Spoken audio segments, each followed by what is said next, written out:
High-level agencies have a big problem. It's something I call customer creep, and that doesn't mean it's a problem of having too many customers. In fact, this problem is keeping agencies from getting customers at all.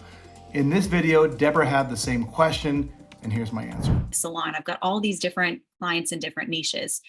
I'm trying to figure out if it makes sense to continue with local business because I really enjoy working with small companies and small businesses in my local area, but it has made it difficult for me to scale because I can't really niche into one industry when I'm spending money on ads for different clients in the same thing. Mm-hmm.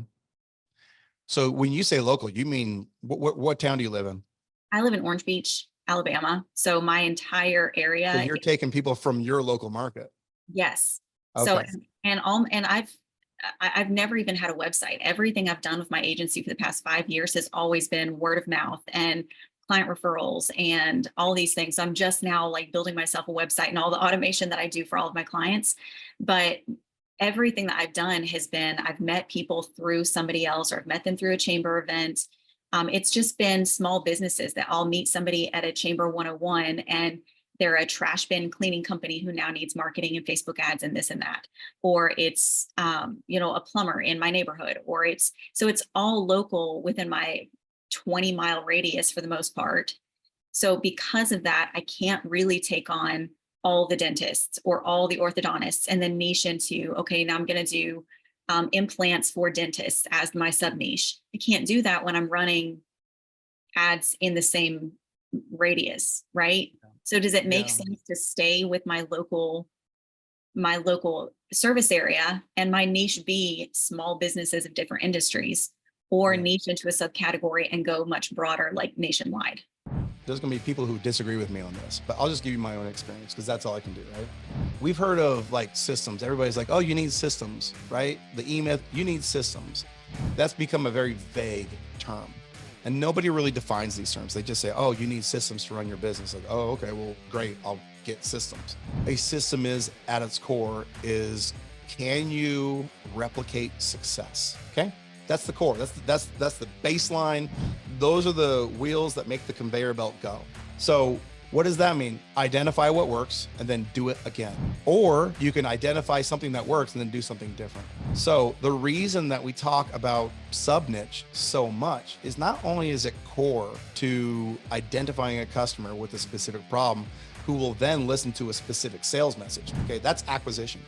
But in fulfillment, if you're fulfilling for everybody differently, that is where it becomes a huge challenge for you. And you will end up spinning your wheels on fulfillment, and your cost, your margins to fulfill will shrink so much that you'll be making like 10 to 15% margins. You're like, why am I even doing this? If you're going to replicate success, that means that the ingredients need to be the same.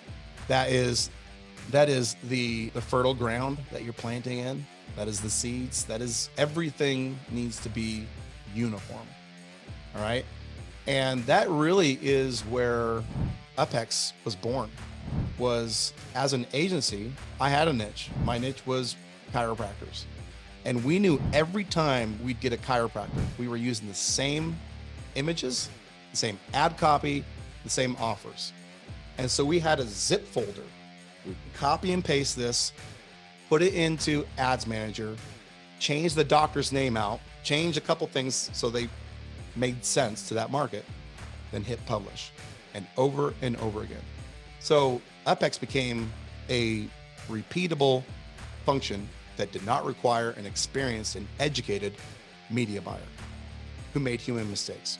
Okay. So to answer your question, we have over 200 clinics across the United States.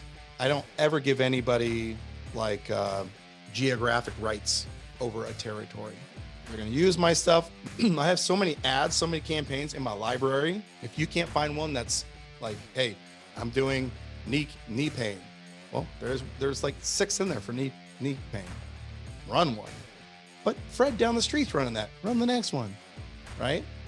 And some people do give that type of geography, like you claim a 10-mile radius or whatever. That's fine. A lot of people do that. No problem. But the point is for you to compress your margins to deliver a really good experience. From my experience, you can't do that so broadly because everybody who comes in is going to be starting a conversation with you from a different perspective and from a different starting point.